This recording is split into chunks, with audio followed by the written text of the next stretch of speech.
우리 예수님의 동정녀 탄생 이유란 제목으로 우리 말씀을 함께 우리 나눠보고자 합니다.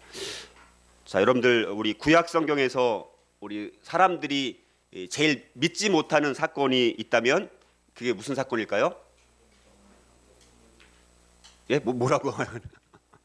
구약 성경에서 사람들이 제일 믿지 못하는 사건. 예, 성경의 첫 번째 책인 이 첫 번째 말씀인 창세기 1장 1절 말씀은 사람들이 믿지 못하는 거예요. 창세기 1장 1절 태초에 하나님이 천지를 창조하시니라. 자, 이 말씀을 사람들이 믿지 못한다는 것이죠. 자, 그런데 참 성경은요, 이 성경 창세기 첫 부분은 하나님이 계시다는 하나님의 존재 자체를 거기서 뭐 설명하거나 뭐 논하거나 입증하거나 변호하려고 하지 않는다는 거예요. 아니, 오히려 창세기 첫 부분은 하나님이 이미 계시다라는 하나님의 존재 자체를 전제하고 시작한다는 거예요. 천지 창조라는 이 사건은 역사적인 사건일까요? 아니면 사람이 만들어내는 그런 이야기일까요? 역사적인 사건입니다. 시 공간 속에 뿌리를 두고 있는 사건이라는 거예요. 그러니까 우리가 성경에 있는 말씀을 마치 신화처럼 허구처럼 사람들이 마치 이렇게 만들어낸 것처럼 추상적으로 우리가 믿는 경향성이 있는데, 성경은 분명히 태초에 하나님이 천지를 창조하시니라라고 선포를 하고 시작한다는 거예요. 역사 속에 시 공간 속에 뿌리를 두고 있다라는 완전한 역사적 사건의 기록임을 천명하면서 성경 구약 성경 창세기 1장 1절은 그렇게 시작한다라는 거예요. 그런데 성경의 이 첫 구절인 이 창세기 1장 1절 천지 창조 사건 이 말씀을 믿느냐 안 믿느냐에 따라서 그 사람의 인생의 모든 과정과 그 결과는 판이하게 달라진다는 거예요.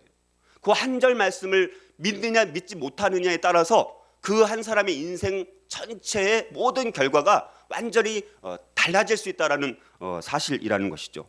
자, 근데 마찬가지로 여러분들 신약 성경에서 사람들이 제일 믿지 못하는 사건 중에 하나가 바로 뭡니까? 예수님의 동정녀 탄생. 이 사건을 사람들이 신약 성경에서 제일 믿지 못하는 사건 중에 하나라는 것이죠. 이 동정녀 탄생이 뭡니까? 성령에 의해서 육체적인 관계를 통해서 아이를 가진 것이 아니라 성령을 통해서 예수님을 태중에 잉태하게 되어서 그리고 태어났다라는 교리가 예수님의 동정녀 탄생이라는 우리 신약 성경의 가장 첫 번째 중요한 교리라고 할 수가 있다는 것입니다.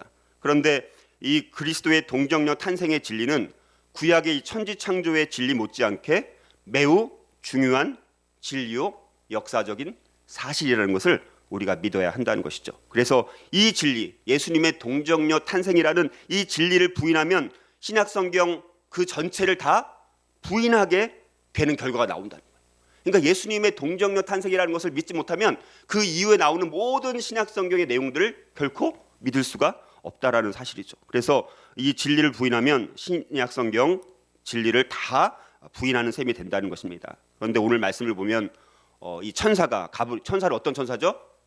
가브리엘 천사입니다. 이 가브리엘 천사가 처녀인 마리아에게 이제 메시아의 어머니가 된다라는 그런 메시지를 예고하게 되어지고 그 이름을 예수라고 이제 지으라고 지시를 하는 내용이 나오게 됩니다. 여러분들 이전에도 성경을 보게 되면 출생과 관련된 기적이 있었어요. 출생과 관련된 기적, 어떤 기적이 있죠? 출생과 관련된 기적, 이 출생이란 것과 관련된 기적. 출생과 관련된 성경의 기적이 뭐가 있어요? 우리 출생, 그렇죠? 우리 아브라함과 사라가 이삭을 낳는 이 과정 자체가 거의 그걸 있을 수 없는 기적이 아브라함과 사라에게 일어났었고, 또 어떤 게 있습니까? 우리가 지지난주에 계속 배웠던 건데 사가랴와 엘리사벳을 통해서 침례 요한을 잉태하고 침례 요한이 태어나는 것 자체가 사실 기적이라고 볼 수가 있습니다. 자, 그런데 그 아브라함과 사라가 이삭을 낳는 과정이라든가 또 사가랴와 엘리사벳이 침례 요한을 낳는 과정이라든가 이것도 참 놀라운 기적인데, 그러나 여인이 남자를 알지 못한 채로 임신한 경우에는 이전에도 이후로도 한 번도 없는 그런 놀라운 사건이라는 것을 우리가 알아야 된다는 것이죠. 자, 그래서 우리는 여기서 이런 의문을 제기할 수가 있을 것입니다. 그렇다면 도대체 왜 예수님은 남녀의 육체 관계에 의한 정상적인 방법이 아니라 이렇게 특이하고도 참 놀라운 방법으로 왜 동정녀 탄생이라는 방법으로 예수님께서 세상에 오셨을까라는 질문을 우리가 던져볼 수가 있다는 거예요. 이런 질문 던져볼 수 있어 없어요? 여러분들이 또 신앙생활하면서 아마 초신자라든가 아니면 다른 사람들로부터 이런 질문을 받을 수가 있을 것입니다. 그때 이제 우리가 오늘 말씀과 또 다음 주에 이제 두 번에 나눠서 살펴볼 텐데 이것을 여러분들이 잘 깨닫고 알고 다른 사람들에게 우리가 설명을 해줄 수 있는 단계까지 갔으면 좋겠습니다. 자, 그래서 어떤 사람들은 해서 예수님이 동정녀 마리아에게서 태어난 사실을 조작한 이야기다, 만들어낸 이야기다 이렇게 여기기도 한다는 것이죠. 자, 거기에 대해서 역사가이자 의사였던 누가는 예수님의 이 탄생 비밀에 대해서 언제, 어디서, 어떻게 그리스도의 동정녀 탄생이 이루어지게 되었는지를 역사적인 사실로 분명하게 우리에게 밝혀주고 있다라는 사실입니다. 여러분들 다시 한번 말씀드리지만 복음서를 보면 세 가지의 수태 예고가 나옵니다. 세 가지의 그러니까 출생 예고가 나오죠. 첫 번째는 어떤 출생 예고가 있었습니까? 우리가 이미 살펴본 것처럼 사가랴에게 침례 요한이 수태가 될 것이다라는 예고가 있었습니다. 그리고 두 번째로는 오늘 우리가 살펴볼 마리아에게 예수님의 탄생 예고가 이제 예고가 되어지고 또 하나는 또 뭐가 있죠? 이제 요셉에게 이제는 예수님이 태어날 것이라는 그런 출생 예고가 있게 되어집니다. 그래서 오늘 두 번째로 나오는 이 마리아에게 예수님의 수태 예고가 임했던 이 사건을 통해서 동정녀 탄생의 이런 의미와 동정녀 탄생의 그 이유에 대해서 우리가 함께 묵상을 하고자 합니다. 자, 이제 오늘 우리가 살펴볼 누가복음 1장 26절에서 28절은 천사 가브리엘이 마리아를 이제 방문합니다. 그리고 신구약 성경의 주인공이 누구죠? 신구약 성경의 주인공. 신구약 성경의 주인공은 예수님이지 않습니까? 그렇죠? 신구약 성경의 주인공이라고 할 수 있는 예수님의 수태 예고, 다시 말해서 탄생 예언에 대해서 말씀하고 있다는 것이죠. 오늘 우리는 이 누가의 역사적 사실에 근거한 이 예수님의 동정녀 탄생의 증언을 분명한 사실로 믿고 그래서 우리의 신앙의 기초를 든든히 세워갈 수 있는 시간이 될 수 있었으면 좋겠습니다. 자, 그렇다면 예수님의 동정녀 탄생의 이유는 무엇일까라는 겁니다. 오늘 한 가지만 우리가 살펴보고요. 나머지 두 가지는 다음 주에 우리가 살펴보겠습니다. 자, 첫 번째 한 가지만 오늘 살펴봅니다. 첫째, 구약의 메시아 약속과 예언을 성취하기 위해서입니다. 예수님께서 동정녀로 탄생한 이유가 뭐냐? 구약의 메시아에 대한 약속과 예언의 성취로 예수님께서 동정녀 탄생을 하시고 이 땅 가운데 오셨다라는 것을 성경은 분명히 선포하고 있다라는 사실입니다. 자, 여러분들 예수님의 탄생에 대한 예언은 침례 요한의 탄생 예언과 비슷한 점이 참 많이 있는 것 같아요. 그렇죠? 여러분들 천사가 나타나서 예언했습니다. 사가랴한테도 그렇고 이제는 이 마리아에게도 그렇고 누가 나타났어요? 똑같은 천사 가브리엘 천사가 나타나서 예언을 하게 됩니다. 그리고 사가랴와 마리아 모두 그 놀라운 사실에 이렇게 놀라고 있는 그런 모습들을 말씀하고 있고 둘 다 아들이 약속되었다는 이야기라든가 또 태어날 아이의 사명이 하나님의 구속 섭리에 있어서 예비하는 자, 이 침례 요한은 예비하는 자였고 또 예비함을 받는 메시아, 이게 연속선상에 있다는 것이죠. 사가랴에게 침례 요한이 예언되었고 마리아에게 예수님이 이제 탄생할 것이라는 예언이 되어 있는데 한 사람은 침례 요한은 앞으로 예수 주의 길을 예비하는 자로서, 예수님은 예비함을 받은 메시아로서, 그래서 연속선상에 있는 것을 보게 됩니다. 그리고 침례 요한의 탄생도 그렇고 예수님의 탄생도 그렇고 다 구약의 예언이 성취되는 그런 점에 있어서 여러 가지 공통점이 있다고 볼 수가 있고 차이점이라고 한다면 침례 요한은 구약에 예언된 주의 길을 그냥 예비할 사자로서, 예비하는 사람이에요. 예비할 사자로서 이 세상에 왔다라면 예수님은 구약 예언의 중심이 되는 구원의 복음 그 자체로 오셨다는 거예요. 그래서 저 메시아로서 이 세상에 오실 것이 예언된 그 예언으로 예수님께서 이 땅에 오신 그 탄생 예언이 큰 차이점이라고 볼 수가 있습니다. 그런데 많은 사람들은 예수님께서 이 동정녀 탄생이라는 방법으로 세상에 오신 이유가 세계 역사상 숱한 신화와 이 허구에 불과하다, 이런 사람 이야기를 많이 합니다. 여러분들 이 나라와 민족마다 다 뭐가 있어요? 그 나라를 처음 세운 시조에 대한 탄생 설화가 있지 않습니까? 우리나라도 어떤 설화가 있어요?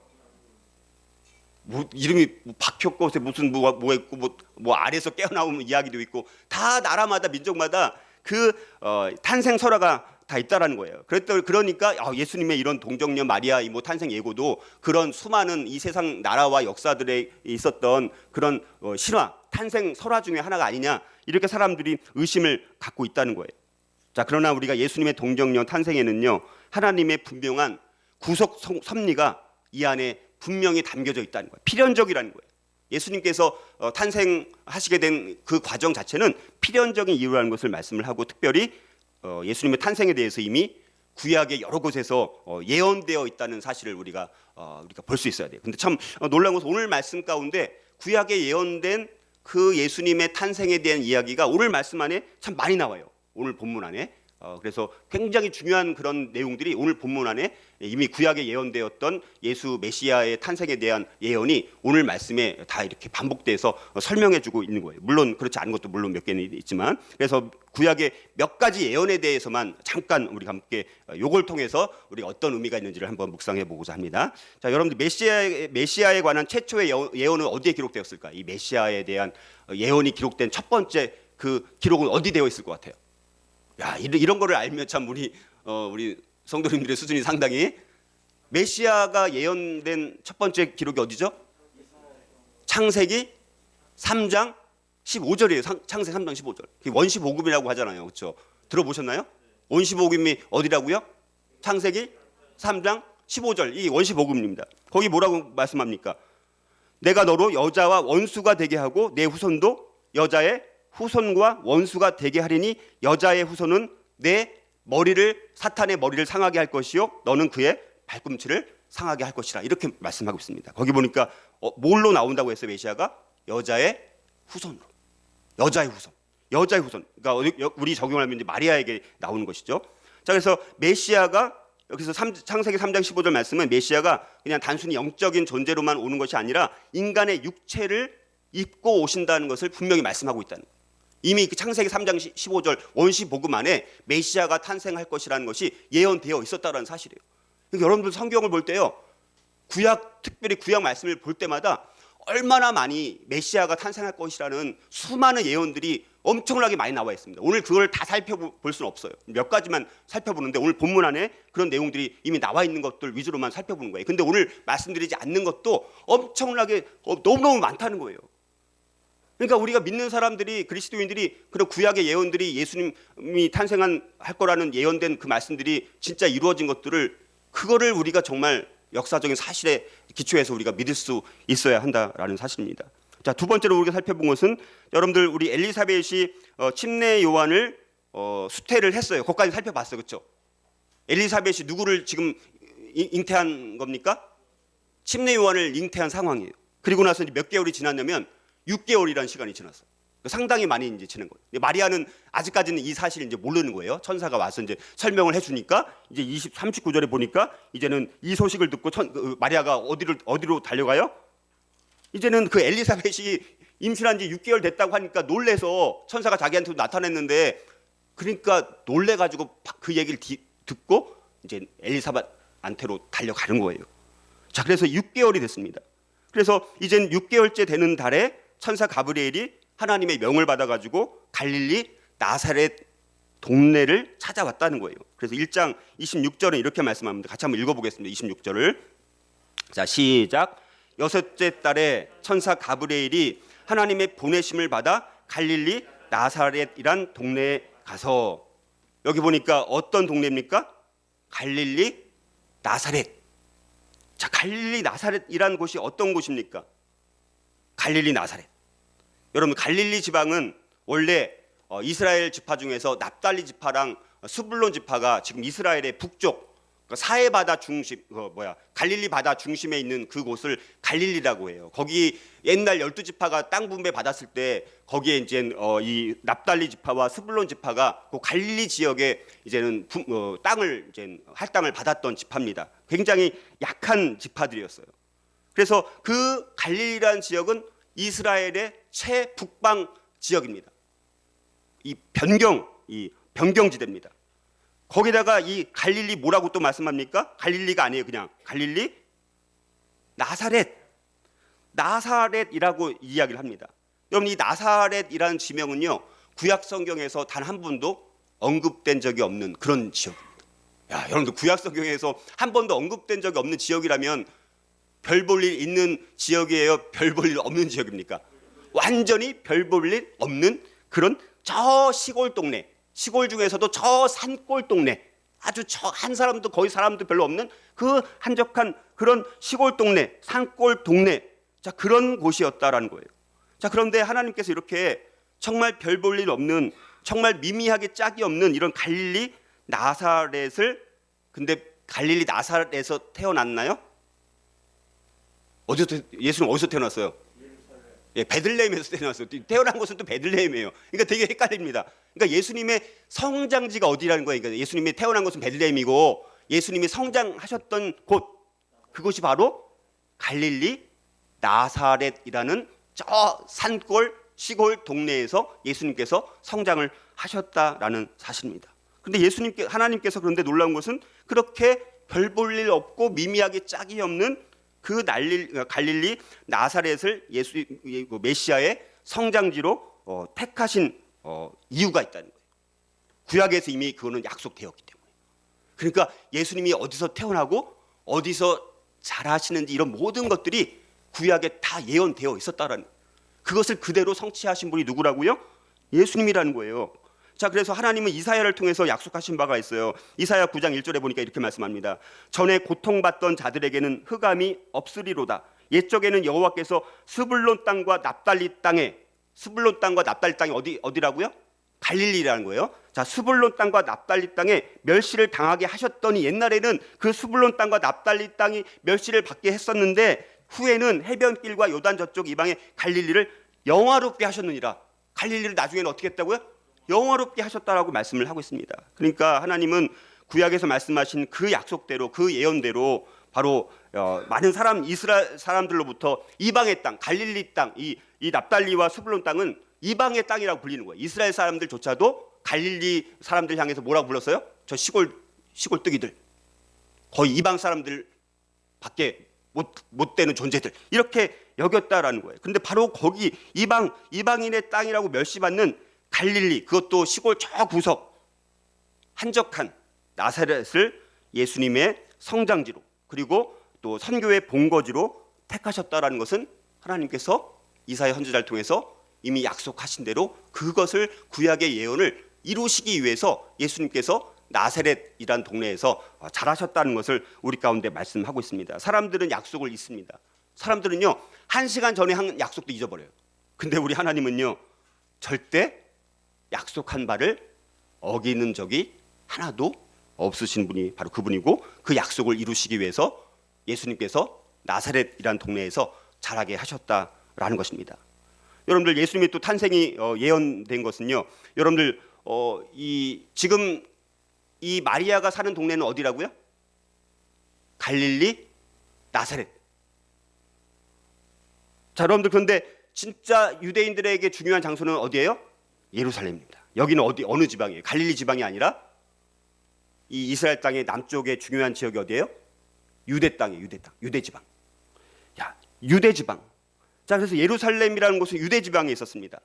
근데 나사렛은 예루살렘으로부터 약 한 120km 멀리 떨어져 있는 저 시골 변방에 있었다라는 것입니다. 자, 그래서 원래 그러니까 예수님의 가족은 원래 어디 사는 거예요? 유대 지역이 아닌 나사렛에서 우리가 살았다는 것이죠. 그런데 참 놀라운 것은 당시 로마 황제가 누구였을까요? 예수님께서 태어나실 당시에 로마 제국의 황제는 누구였어요? 맨날 물어봐도 몰라요. 맨날 카이사르 아우구스투스. 역사를 우리가 알아야 돼요. 이 카이사르 아우구스투스가 원래 누구였습니까? 원래 옥타비아누스예요. 옥타비아누스. 처음 율리우스 시저의 조카라고 할 수 있는 이 옥타비아누스가 로마 제국이 이제 BC 27년에 로마 제국이 탄생했어요. 그렇죠? 로마 제국이 언제 탄생했다고요? 로마 제국이 이제 우리가 언제 생겼는지 우리가 잘 모르고 그래요. BC 27년에 그때 초대 황제가 옥타비아누스가 카이사르 아우구스투스가 되어서 로마 제국 원로 공화제였잖아요. 공화제에서 처음 제국이 되었을 때 초대 황제가 이 옥타비아누스가 황제가 되어서 카이사르 아우구스투스가 되었다라는 사실입니다.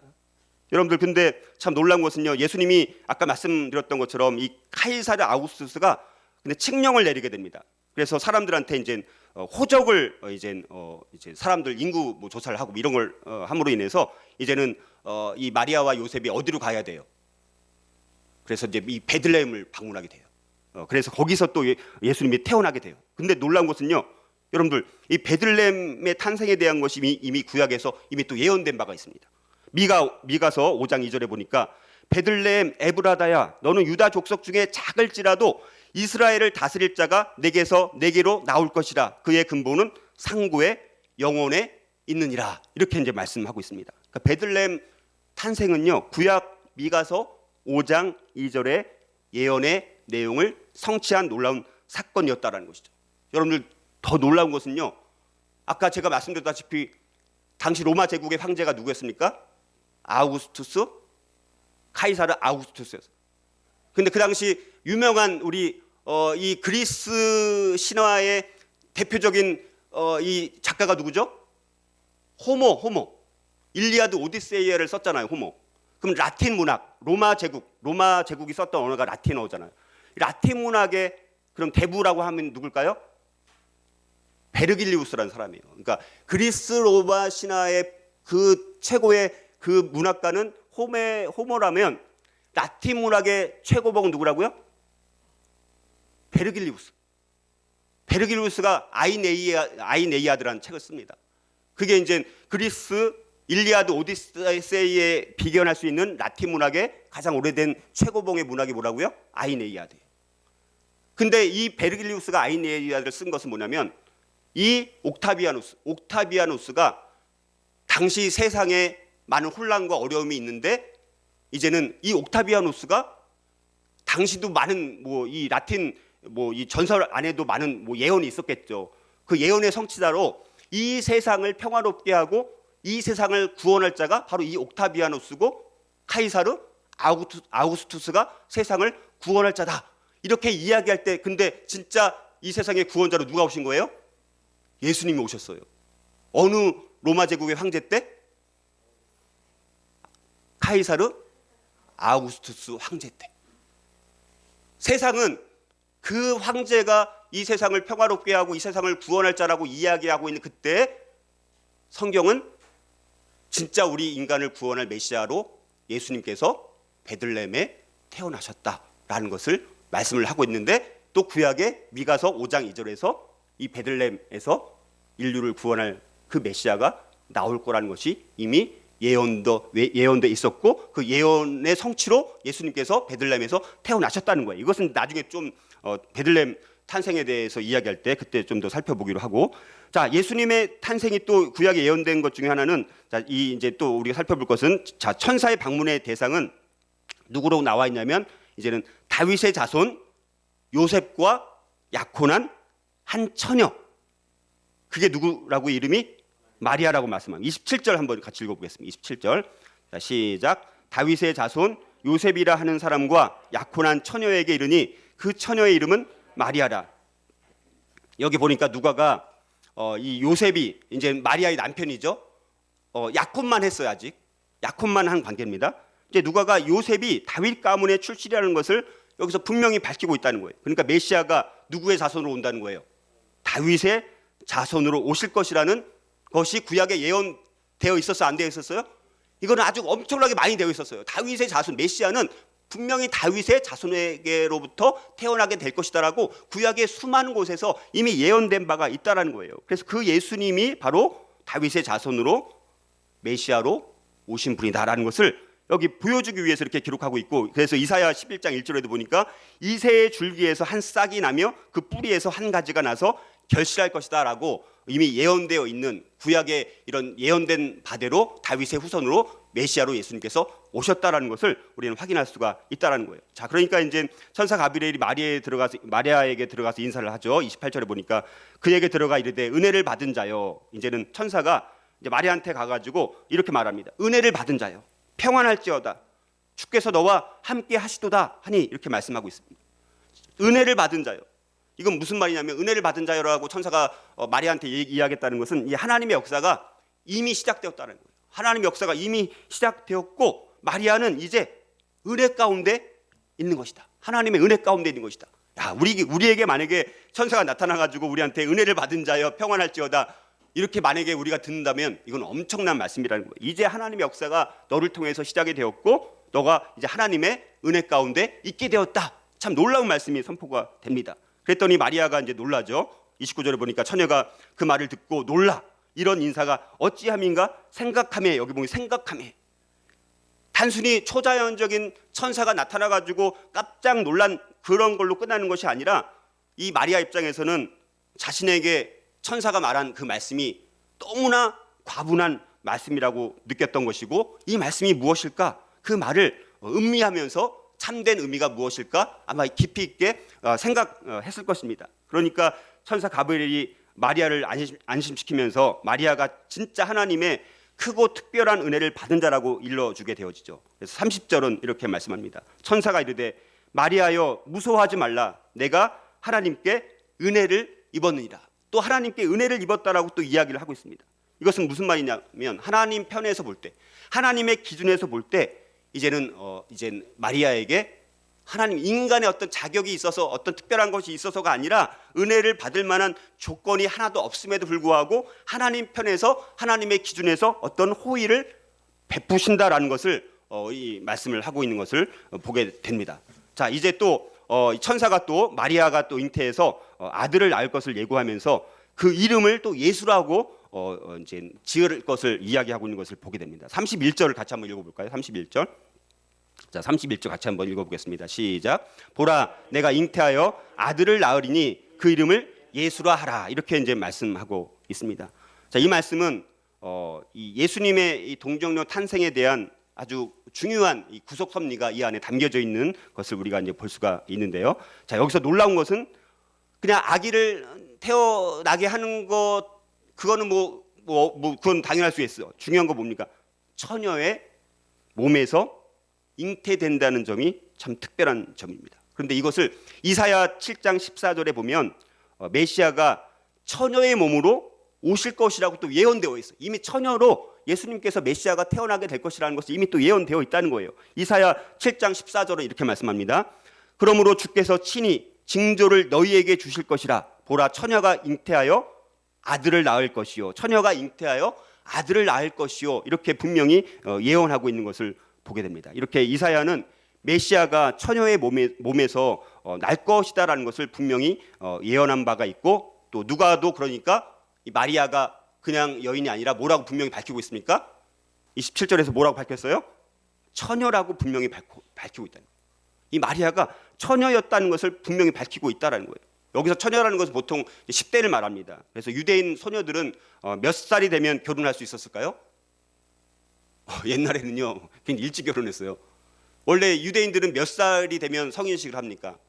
12살, 13살이 되면 성인식을 하잖아요. 그러니까 12살이 되면 이제 결혼할 수 있는 나이가 되는 것으로 인정을 하게 됩니다. 그때 마리아도 아마 10대였을 것으로 보여집니다. 약혼한 관계였습니다. 근데 이 약혼한 관계는 이혼에 의해서만 파기될 수가 있었고요. 그래서 12살 이후가 되면 약혼을 할 수가 있는데 약혼을 하고 1년 정도 기간이 지나고 나서야 아내를 데려올 수 있는 그런 시간들이 있었다고 합니다. 그래서 그 약혼한 상태에서는 성관계를 가지는 것은 결혼의 예를 깨는 것으로 인식이 됐습니다. 그러니까 이 약혼을 했지만 이제 남자와 같이 이제 잘 수는 없는 어떤 그런 기준이 있었던 것으로 우리가 보여지는데, 자, 그런데 누가가 이렇게 마리아가 처녀인 것을 분명히 밝히고 있는 것은 비록 예수님이 인간의 어떤 자궁을 통해서 태어난 완전한 인간이기는 하지만 그 근원은 성령에 의해서 처녀의 몸에서 태어났기 때문에 성령의 능력에 의해서 아이를 가졌기 때문에 그 근원은 불의한 인간이 아니라 거룩한 성령에 의해서 예수님께서 태어난 것을 말씀을 하고 있고, 또 이사야 예언 처녀가 잉태하여 아들을 낳을 것이라는 구약의 예언의 성취자로 오신 것을 밝히기 위해서 예수님이 마리아가 분명히 처녀였다는 것을 누가가 밝히고 있는 것을 우리가 볼 수가 있습니다. 자, 우리는 또한 여기서 인류의 구세주로 나실 자의 이름을 하나님께서 이 천사를 통해서 직접 알려주고 있다는 사실이 참 놀라운 거죠. 이름이 뭡니까? 예수입니다. 예수.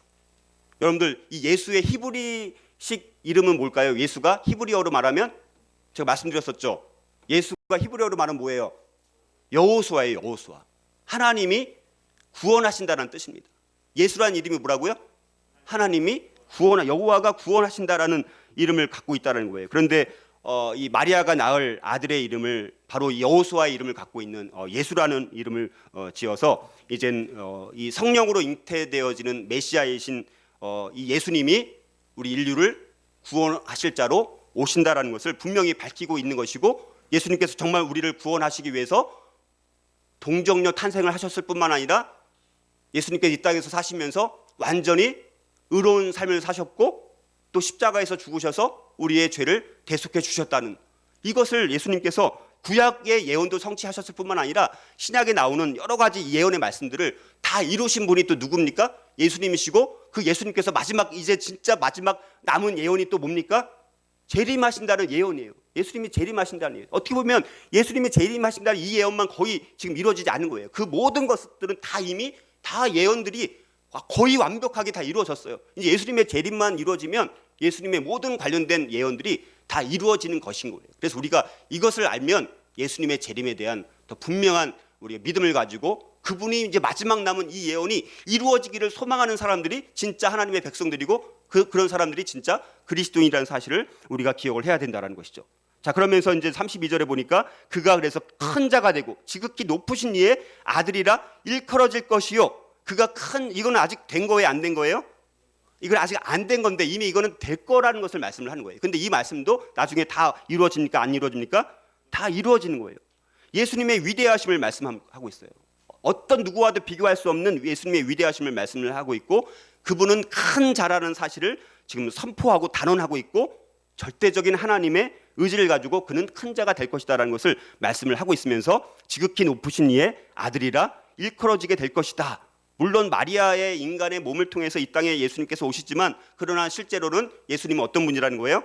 지극히 높으신 하나님의 아들, 성부 하나님, 성자 하나님, 제2의 그 위격을 갖고 계신 그 성자 하나님이 될 것이다라는 것을 말씀을 하고 있습니다. 그러면서 또 32절 끝에 보니까 주 하나님께서 그 조상 다윗의 왕위를 그에게 주시리니 이렇게 말씀합니다. 단순히 그냥 다윗의 가문에서 태어나는 정도가 아닙니다. 여기서 말씀하는 주 하나님께서 그 조상 다윗의 왕위를 그에게 주시리니, 이것은 무슨 말이냐면 태어날 예수님이 유대인들이 정말 그토록 기다렸던 분이 누굴까요? 한마디로 말하면 그분이 누구예요? 메시아입니다. 유대인들은 지금도 누굴 기다려요? 지금도 메시아를 기다려요. 예수님이 이미 오셨는데도 지금도 메시아가 올 거라는 거예요.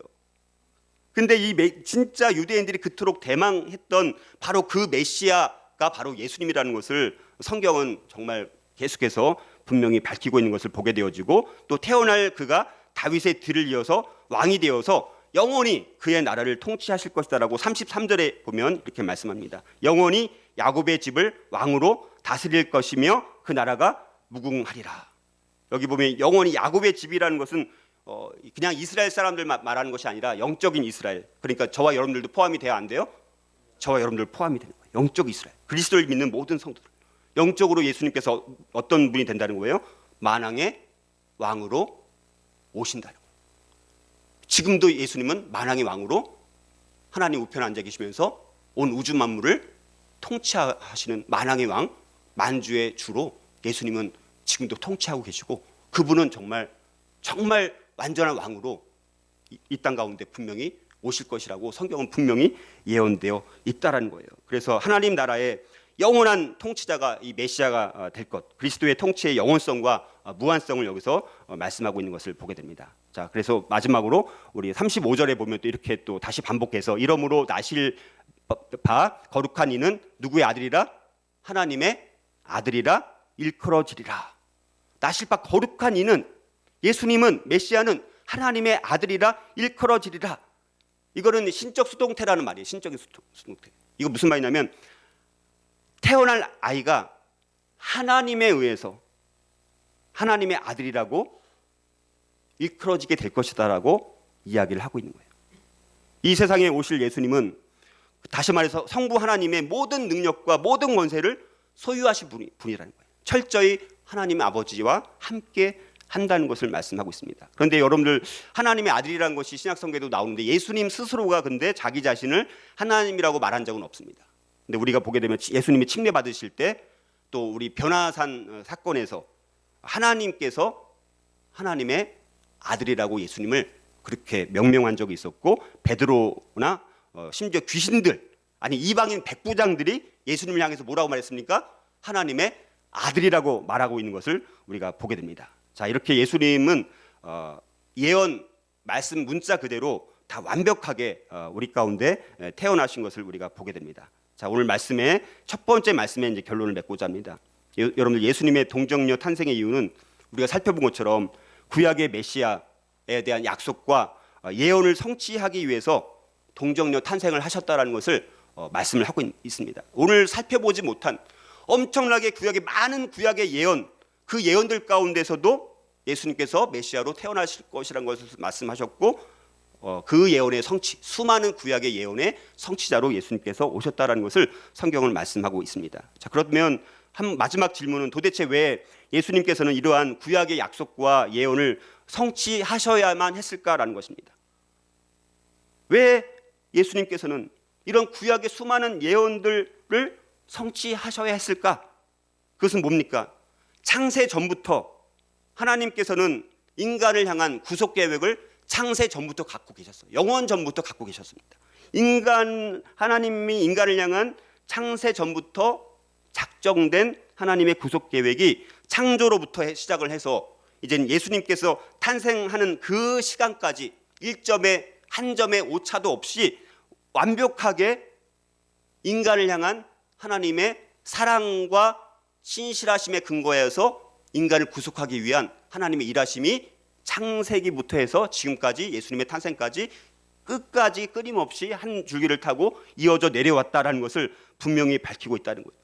그것은 다시 말해서 인간을 구원하시기 위해서 하나님께서 얼마나 크신 사랑과 엄청나게 놀라운 신실하심을 가지고 그 신실함과 그 사랑하심을 우리에게 보여주고 그 하나님을 믿고 그 예수님을 믿고 우리로 하여금 구원받고 살아가도록 하기 위해서 구약의 수많은 예언들을 하셨고, 구약의 예언들이 실제로 다 정확하게 어느 장소에서 태어나고 어디서 태어나시고 어떻게 사실 것이고 어떻게 죽으실 것이고 어떻게 될 것이라는 것, 이 모든 것들이 완벽하게 다 이루어졌다는 것을 우리에게 분명히 밝혀줌으로 인해서 우리 또한 그렇다면 그리스도께서 우리와 약속하신 수많은 약속들이 있을 텐데 그 수많은 약속들도 우리를 사랑하시는 하나님께서 다 이루어 주실 것이라는 사실과 더불어서 예수님께서 그렇다면 초림을 하셨다라면 의로운 삶을 사셨고 십자가에서 죽으셨고 또 부활하셨고 승천하셨다라면, 그리고 하나님 우편에 앉아 계셔서 지금도 우리를 위해서 중보기도 하시고 온 우주 만물 하늘에서 통치하고 계시다라면 그 주님이 정말 우리를 마지막으로 구원하기 위해서 다시 재림하신다라는 그 사실을 너희들이 확실히 믿고 구원을 받고 나를 위해서 살아가라, 이렇게 우리에게 도전을 주고 있다는 사실입니다. 오늘 이 말씀을 통해서 예수님께서는 창조 이래 또 예수님께서 초림하시기까지 그리고 그 이후에 의로운 삶을 사셨고 십자가에서 죽으시고 또 부활하시고 승천하시고 재림하신 이 모든 이 사실들을 분명한 사실로 분명히 믿고 우리가 예수님의 재림을 소망하면서 분명한 확신 가운데 우리가 믿음으로 살아갈 수 있는 저와 여러분이 될 수 있기를 주의 이름으로 축복합니다.